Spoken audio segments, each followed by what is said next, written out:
pretty sure you can figure out what it needs. Wow. I seem to be getting my share of these lately.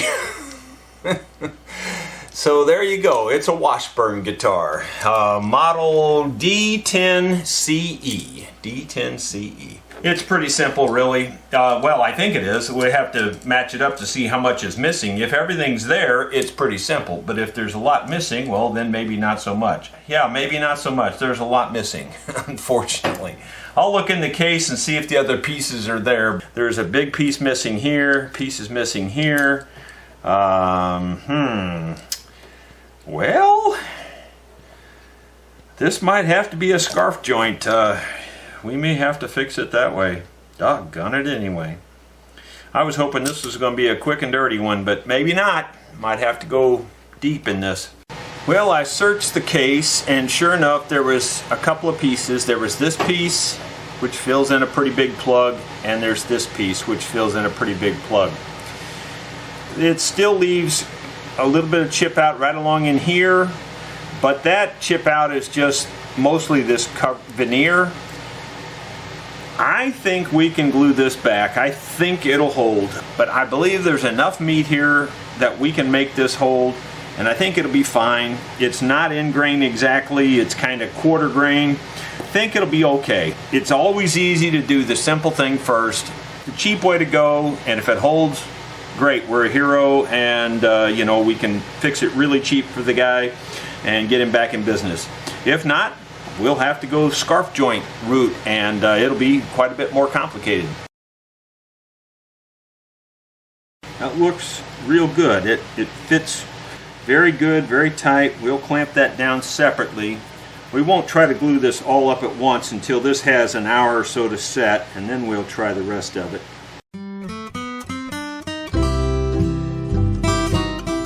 It's been about an hour since I glued those two little pieces on, so going ahead and spreading the glue on the rest of this, and once again the trick in my opinion is to make sure you get 100% coverage.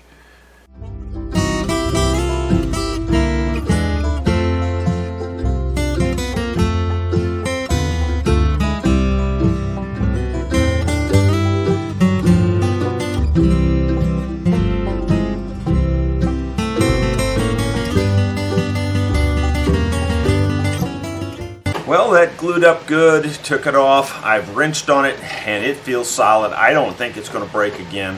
If I could feel it move or creak or anything, I'd say let's just do something else. But that's going to work, I believe. Now, it's ugly because the veneer is missing here.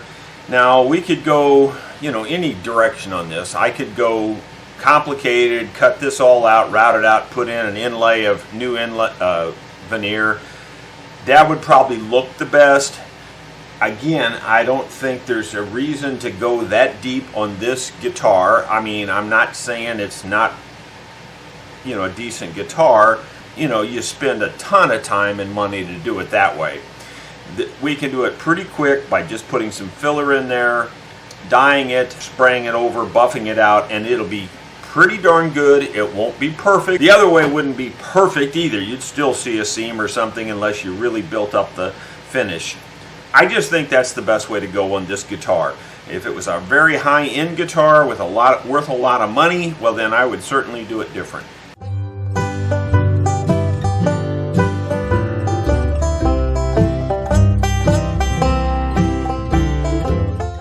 I think that's going to do it for now. We'll let that completely dry, give it several hours, I don't know, maybe half a day, sand it off level, and we may have to apply it again and do that whole process one more time. The second time it wouldn't take as long to dry because it won't be so thick.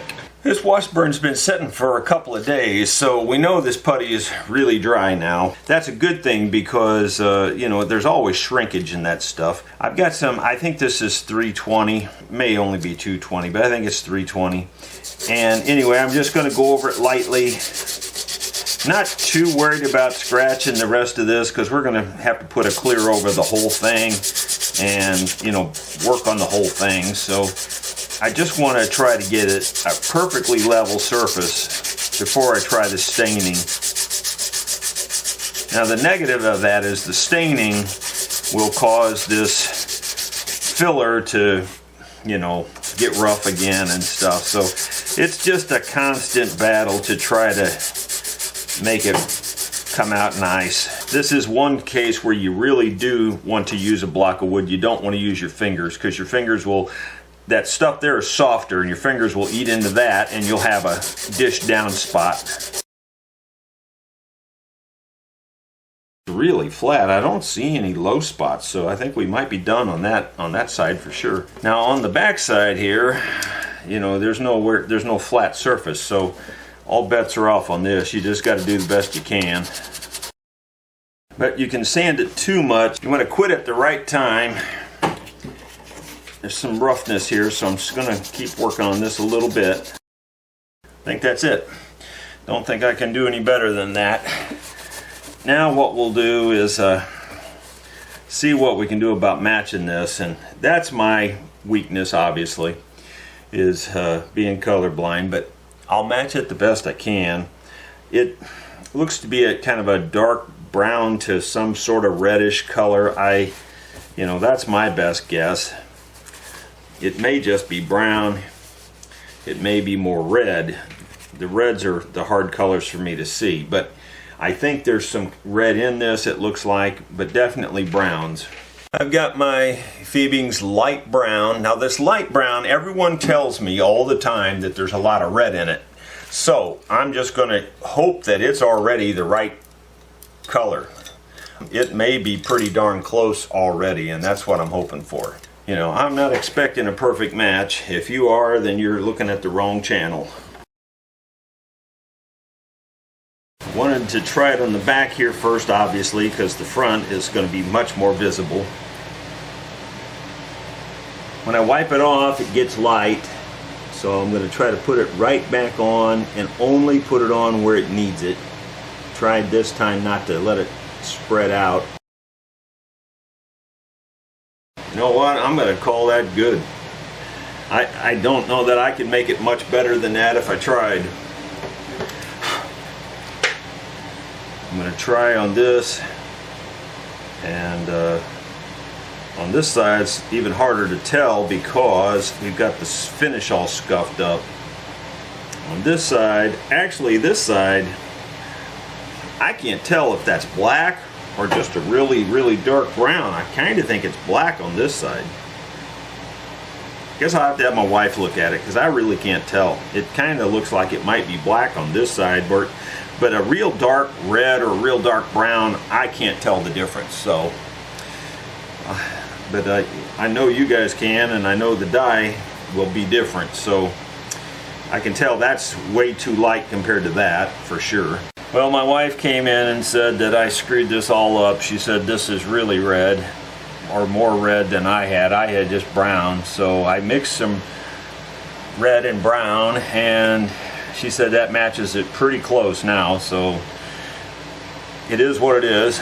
On this side, I thought it was just solid black. She says it's more maroon and red and got black stripes down through it, and all I see is a solid color. I don't see no stripes or colors or anything in that. It's just black. So it is what it is. So this is the same color I used on the back, but I can tell this top is darker to me. Well, I'm glad I had a look at it, even though it was even more frustrating because of she's saying that there's multiple colors in this. And to me, it's just, I swear to you, it's just like a black chalkboard. I don't see anything. I couldn't even tell what color it was. I suspected it was black, but I thought maybe it could be a different color because it doesn't look black. Just, you know, if that makes any sense. It looks like there's some alternate of black, if you will. As it turns out, apparently it's red and brown and black and streaks and all kinds of crap. And so, you know, I'm not going to be able to match that. I can't even see it, so how could I match it? We just mixed up some brown, black, and red, put it in here, and called it done. We put some red and brown in this and called it done. When we put the clear over it, it's going to change it again entirely. It always does, and more than likely I'll be able to see it like a sore thumb then. But right now, I can't tell. I mean, I just can't tell, and that's just the bottom line. So I did the best I can with what I got to work with. I'm not doing much masking on this because I have to spray the whole top there, and then I'm going to have to blend it into the neck back here anyway. I'm just keeping some of it off of the fretboard here. Spray here, I'm not too worried about down here. I won't hit that. On this side, then I'm just going to coat it and blend it into the old finishes as best I can. I have sprayed one application of lacquer on this. The reason I wanted to spray it first is so that we could set this die in place. I'm now going to use this sanding sealer for buildup. If I had used this first and tried to brush it on, all the dye would have moved around and came off and all that. By spraying it, that kind of locks the dye in, and this sanding sealer then will help me build this up faster. I'm glad my wife was here and handy to give me some guidance on the coloration, because it definitely worked better. When I got it out in the bright sunlight, I could see some of the reddish color in this then, but it had to be right out in that bright sunlight before I could see it. And once I sprayed the lacquer over it, that's what made it show up. Prior to that, it just looked black. I don't know how to explain that. Color blindness is a weird thing, is all I can tell you. And everybody has a little different version of it, apparently. Not everybody has the same color blindness, obviously. This stuff dries fast, much faster buildup with this than I can with regular lacquer, even though it dries fast too, but this just builds up much faster. That's why I want to use it. Otherwise, I'll be spraying it forever and sanding it forever.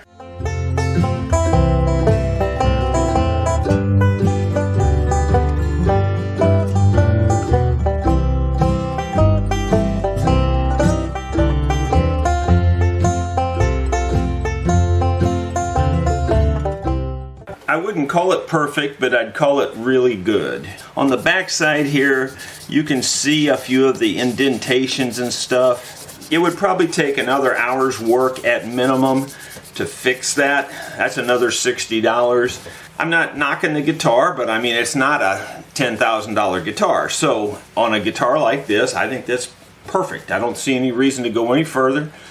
Just get her buffed out, string her up, and call her good. We'll do the 1200 now, and then we'll just buff it out with the semi-chrome polish by hand in a small area like this. I think is the best way to handle it, or at least that's the plan at the moment.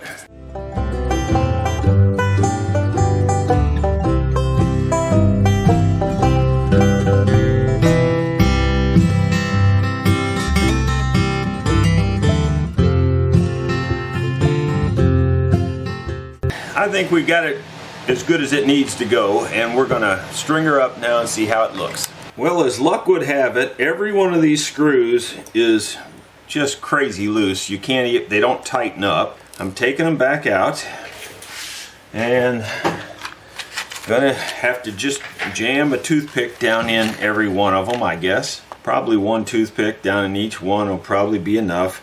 You know, you can glue those toothpicks in, but you don't really have to. If you just want to take up the space.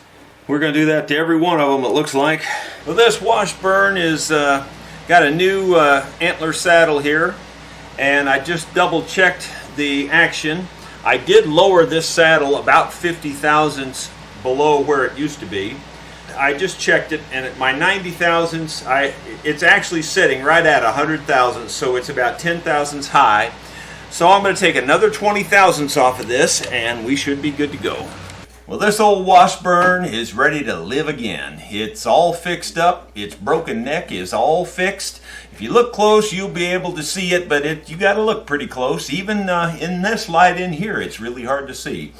If you had it outside, it'd be a lot easier to see it, but it's really fixed well. I think it's a strong fix. I don't think it'll break again. Time will tell, but I believe it's fixed permanently. Let's see what the old Washburn sounds like. I'm going to do a very short version of a song that I think is just beautiful, and I'm going to send this out to all the service people watching this video. If you were in the service, thank you for your service. I'm writing this down in a trench mud. Don't scold if it isn't so neat. The way that you did, and I kid, and I'd come home with mud on my feet. The captain just gave us our orders, and Mom, we will carry them through. And I'll finish this letter the first chance I get, but for now I'll just say I love you. And the mother's old hands began to tremble as she fought against tears in her eyes, but they came unashamed. There was no name, and she knew that her soldier had died. I'm writing this down in a trench, Mom. Don't scold if it isn't so neat. Thank you for your service. Thanks for watching my videos. Tell your friends.